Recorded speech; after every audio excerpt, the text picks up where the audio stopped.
Luar biasa telah hadir di tengah-tengah kita Ketua Umum Asperda Indonesia Bapak Didik Prasetyo. Selamat sore Bapak, terima kasih banyak ya Pak ya sudah mengundang saya sebagai MC-nya pada hari ini ya.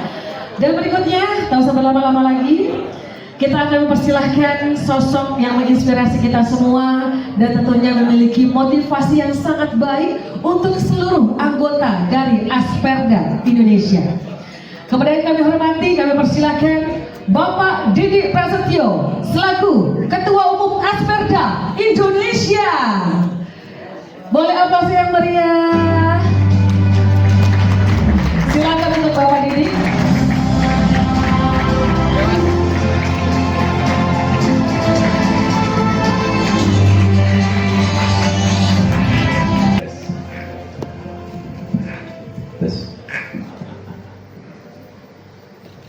Baik, bismillahirrahmanirrahim. Assalamualaikum warahmatullahi wabarakatuh. Shalom, Om Swastiastu, Namo Buddhaya, salam kebajikan, salam sejahtera untuk kita semua.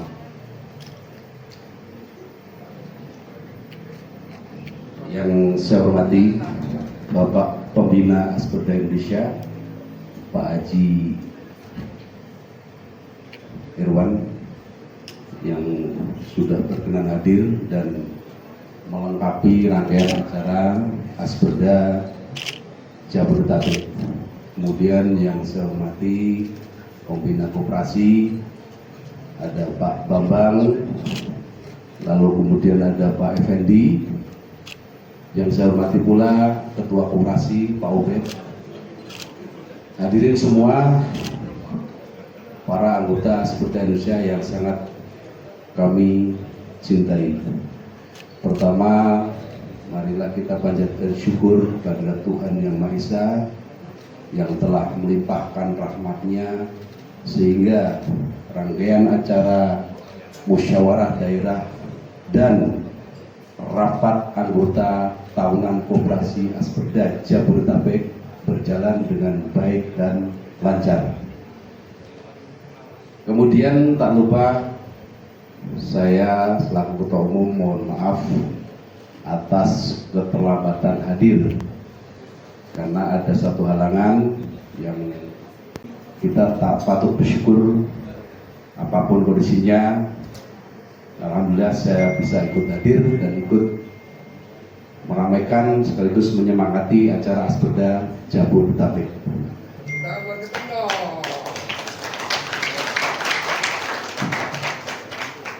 Kemudian ada 3 hal yang ingin saya sampaikan di acara musyawarah daerah ini. Yang pertama, kita berharap dari DPP, dari Ketua Umum berharap seluruh anggota Asperda Jabodetabek selalu solid dan kompak dalam menjalankan organisasi Asperda Indonesia. Sehingga dengan modal kompak tadi, apapun perencanaan, apapun program tentunya akan berjalan dengan baik sesuai dengan harapan khususnya pengurus yang telah membuat program dan umumnya kepada seluruh anggota Asperda Jabodetabek. Kemudian yang kedua yang ingin saya sampaikan adalah penyamaan visi misi dalam berorganisasi. Sebagaimana Bapak Ibu sekalian sudah pahami bahwa tujuan berorganisasi adalah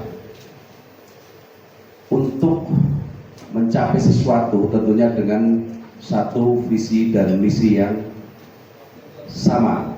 Jadi antara pengurus dan seluruh anggotanya tentunya harus memiliki visi misi yang sama sehingga roda organisasi pasti akan berjalan dengan baik ketika sudah ada penyamaan satu visi dan misi antara pengurus dengan anggotanya, baik pengurus DPP maupun pengurus DPD dan DPC dengan seluruh anggota Asperda Indonesia. Ini harapan yang kedua, khususnya untuk Asperda Jabodetabek harus memiliki satu pandangan antara anggota dengan pengurusnya, sehingga harapannya apapun yang menjadi program oleh pengurus akan berjalan dengan baik dan lancar. Kemudian yang ingin saya sampaikan yang ketiga adalah kita dalam berorganisasi tentunya ada undang-undangnya berorganisasi, ada acuan berorganisasi. Sehingga harapan yang ketiga dari Ketua Umum adalah seluruh anggota Asperda Jabodetabek ketika mau melakukan sesuatu itu harus ada dasar, harus ada undang-undangnya yang sama-sama kita sepakati saat musyawarah nasional Asperda Indonesia. Itulah adalah dasar dan landasan buat kita mengambil kebijakan, melakukan kegiatan dan lain sebagainya. Kenapa acuan ini saya sampaikan? Beberapa kali kita lihat ada dari anggota yang menyampaikan sesuatu namun tidak ada dasarnya, sehingga kami susah untuk menjawab karena dasarnya di organisasi tidak ada, penyampaiannya jauh dari dasar-dasar kita berorganisasi. Jadi harapan Ketua Umum khususnya untuk anggota Asperda Jabodetabek yang sudah menjadi barometer. Asperda Jabodetabek menjadi barometer oleh Asperda seluruh Indonesia. Tentunya dimulai dari Asperda Jabodetabek, kita tata organisasi ini dengan baik dan dengan tadi berdasar ketika kita mau melakukan sesuatu, kita mau ambil kebijakan maupun kita mau menyampaikan sesuatu, tentunya harus memiliki dasar, sehingga kalau dasarnya ada pasti ditanggapi, baik itu oleh DPP maupun oleh DPD dan DPC. Namun demikian ketika usulan, bukan usulan, kalau usulan silakan, ketika ada sesuatu protes tapi tidak ada dasarnya, tentunya baik DPP, DPD dan DPC akan abai karena memang itu tidak ada dasar hukumnya dalam berorganisasi. Saya rasa untuk penyemangat anggota Jabodetabek khususnya 3 hal tadi yang ingin saya sampaikan. Semoga Asperda Jabodetabek menjadi pelopor. Asperda Jabodetabek tahu tujuan berorganisasi, kemudian Jabodetabek juga tahu visi misi organisasi, lalu kemudian yang ketiga terakhir Asperda Jabodetabek sudah tahu aturan-aturan dalam berorganisasi. Demikian Bapak Ibu sekalian yang dapat saya sampaikan dalam sambutan singkat ini. Kurang lebihnya mohon maaf, dan sekali lagi mohon maaf atas keterlambatan kehadiran Ketua Umum Asperda Indonesia. Demikian, billahi taufiq wal hidayah. Assalamualaikum warahmatullahi wabarakatuh. Waalaikumsalam warahmatullahi wabarakatuh. Terima kasih banyak Bapak Didik Prasetyo selaku Ketua Umum dari Asperda Indonesia. Kita aminkan atas himbauan-himbauan yang baru saja Bapak Didik sampaikan. Insya Allah seluruh anggota dari Asperda Indonesia selalu kompak ya menjalankan visi dan misinya. Amin ya rabbal alamin. Baik, saya dengan Didik Prasetyo, SEMM.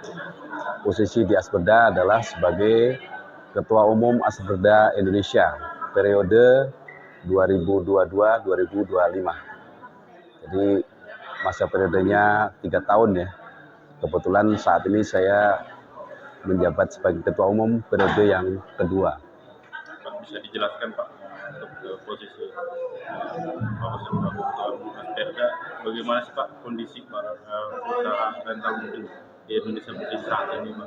Karena kita tahu kan masa pandemi sudah lewat, masa transisi, ya ada progres di 2023 ini agak cukup lumayan. Kita memasuki peralihan ke 2024 ini, bagaimana Pak pertumbuhan para pengusaha mobil rental mobil ini memasuki kuartal pertama ini? Baik, Kebetulan kami sebagai pengusaha transportasi rental mobil itu sudah cukup lama ya. Khususnya untuk saya itu tahun 2004 sudah mulai. Kemudian di Asperda ini tahun 2013 sudah ada organisasi Asperda. Secara perkembangan usaha di bisnis transportasi, khususnya di rental pariwisata itu sangat bagus menurut kami, sangat bagus. Lalu kemudian berjalan waktu ada sedikit kendala saat terjadi pandemi di 2018 ya. Kondisi kita saat itu memang betul-betul karena memang terkait regulasi sehingga kita tidak bisa berbuat apa-apa. Namun kemudian setelah ada pelonggaran dari regulasi, pandemi sudah lewat, ini pertumbuhannya mulai bagus lagi. Dan saya rasa pertengahan tahun ini sangat bagus. Nah, harapan ke depan ini ada kondisi negara kita yang sedang akan mengadakan pesta demokrasi, Pilpres tahun 2024. Semoga setelah Pilpres, siapapun presiden kita, perusahaan transportasi khususnya usaha-usaha di bidang transportasi akan mengalami lonjakan yang signifikan. Harapan kita ke depan seperti itu. Siapapun nanti yang menjadi presiden kita sangat hormati dan kita sangat junjung tinggi tentunya. Khususnya kita hanya berharap usaha-usaha apapun dan khususnya untuk perusahaan transportasi pariwisata, semoga dengan presiden baru kita lebih menggeliat, lebih sukses dan lebih intinya lebih enak lagi daripada tahun-tahun sebelumnya.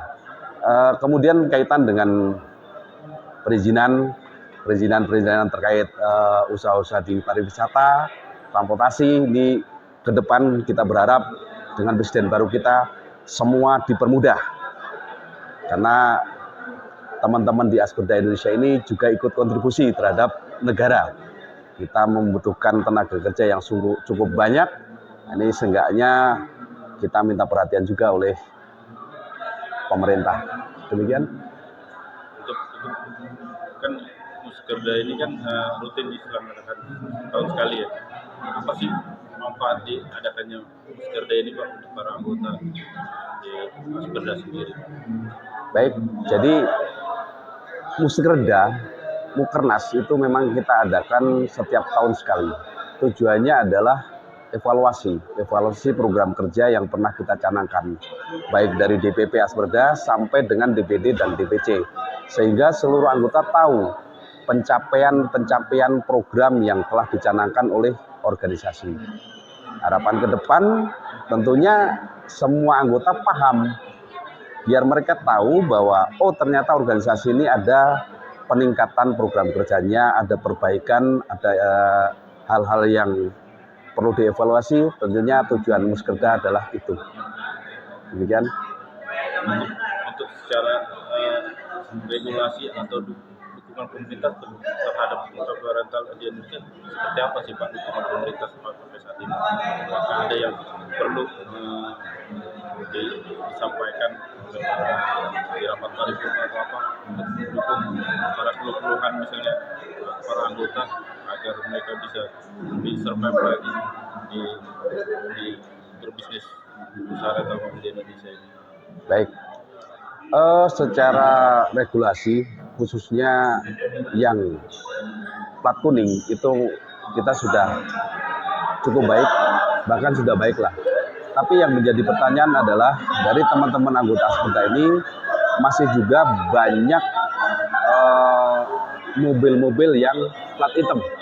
Nah ini yang sampai hari ini payung hukumnya kami belum tahu, belum jelas. Harapan ke depan pemerintah memperhatikan. Karena memang walaupun plat hitam, tapi memang ini mobil untuk dikaryakan. Sehingga kita khususnya dari teman-teman Asperda Indonesia perlu payung hukum untuk mobil-mobil yang plat hitam. Sehingga punya perlakuan yang sama antara mobil plat hitam dengan mobil plat kuning. Saya contohkan perlakuan yang sama adalah terkait pajak. Yang plat kuning kita dapatkan kompensasi pajak yang cukup luar biasa, tapi plat hitam yang sama-sama mobil itu adalah untuk kegiatan ekonomi, tapi pajaknya masih seperti mobil-mobil pribadi. Nah, di sini mungkin perlu dibuatkan payung hukum yang jelas. Harapan ke depan tentunya itu ke pemerintah. Terima kasih, Pak.